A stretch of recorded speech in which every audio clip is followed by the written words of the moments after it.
اعوذ باللہ من الشیطان الرجیم بسم اللہ الرحمن الرحیم۔ شروع اللہ کے نام سے جو بڑا مہربان اور نہایت رحم والا ہے۔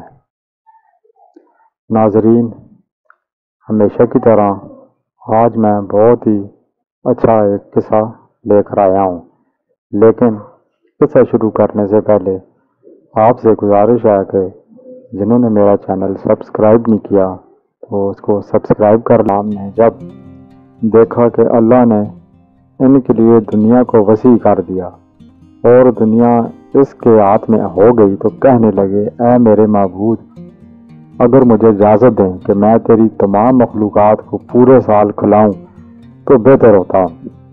تو اللہ تعالیٰ نے ان کے پاس وحی بھیجی کہ تو اس پر ہرگز قدرت نہیں رکھتا۔ پھر درخواست کی، یا الہی، ایک ہفتہ تو جواب ملا، اس پر بھی تو قدرت نہیں رکھتا۔ پھر درخواست کی، یا الہی، ایک دن، فرمایا اس کی بھی قدرت نہیں رکھتا۔ بہرحال اللہ پاک تبارک و تعالیٰ نے ایک دن کی اجازت دے دی تو حضرت سلیمان علیہ السلام نے تمام جنات اور انسانوں کو حکم دیا کہ وہ تمام کے تمام ان چیزوں کو جو زمین پر حلال ہیں، یعنی گائے، بیل، بکریاں، دمبے وغیرہ، اور ان تمام چیزوں کو جو جنس حیوان میں سے ہیں، یعنی پرندے وغیرہ، جب جن وانس نے ان چیزوں کو جمع کر لیا تو اس کے لیے بڑی بڑی دیگیں تیار کی گئیں۔ پھر ان جانوروں کو ذبح کیا گیا اور ان کو پکایا گیا، اور ہوا کو حکم دیا گیا کہ کھانے پر چلے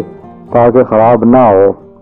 پھر کھانوں کو جنگل میں پھیلا دیا گیا۔ اس کا طول 1 مہینے کی مسافت کے برابر تھا اور اس کا عرض بھی اتنا ہی تھا۔ پھر اللہ تعالیٰ نے حضرت سلیمان علیہ السلام کے پاس وحی بھیجی، اے سلیمان علیہ السلام، تو مخلوقات میں سے کس سے دعوت شروع کرے گا؟ تو حضرت سلیمان علیہ السلام نے فرمایا کہ میں دریا کے جانوروں سے شروع کروں گا۔ تو اللہ تعالیٰ نے بحر محیط کی ایک مچھلی کو حکم دیا کہ وہ حضرت سلیمان علیہ السلام کی ضیافت میں سے کھائے۔ چنانچہ اس مچھلی نے سر اٹھایا اور کہا، اے سلیمان، میں نے سنا ہے کہ تو نے ضیافت کا دروازہ کھول دیا ہے اور آج میری ضیافت تو کرے گا۔ حضرت سلیمان علیہ السلام نے فرمایا، لے اور کھانا شروع کر۔ چنانچہ وہ مچھلی آگے بڑھی اور دسترخوان کے شروع سے کھانے لگی۔ مچھلی نے اس قدر کھایا کہ ایک ساتھ میں سارا کھانا صاف کر دیا۔ پھر اس مچھلی نے آواز لگائی کہ اے سلیمان، مجھے کھانا کھلاؤ اور میرا شکم سیر کرو۔ حضرت سلیمان علیہ السلام نے فرمایا کہ تو سارا کھا گئی اور اب بھی تیرا پیٹ نہیں بھرا۔ تو مچھلی نے کہا، کیا اسی طرح میزبان کا جواب ہوتا ہے مہمان کے لیے؟ اے سلیمان علیہ السلام، آپ خوب جان لیجئے کہ میرے لیے ہر روز اس طرح جتنا تو نے پکایا دن میں 3 مرتبہ متعین ہے، اور آج میرے کھانے کے روکنے کا سبب تو بنا ہے اور تو نے میرے کھانے میں کمی کر دی ہے۔ اسی وقت حضرت سلیمان علیہ السلام کے سامنے سجدہ کرتے ہوئے گر پڑے اور کہنے لگے، پاک ہے وہ ذات جو کفالت کرنے والی ہے مخلوق کی روزیوں کے ساتھ، جہاں سے مخلوق جانتی بھی نہیں کہ کہاں سے آتا ہے۔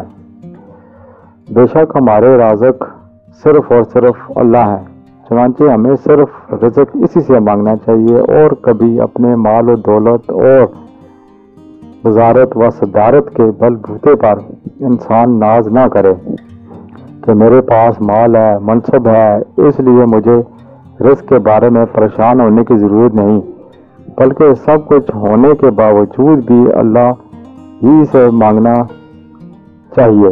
دعا ہے کہ اللہ تعالی ہم سب کو اس واقعے سے سبق حاصل کرنے کی توفیق عطا فرمائے۔ آمین ثم آمین۔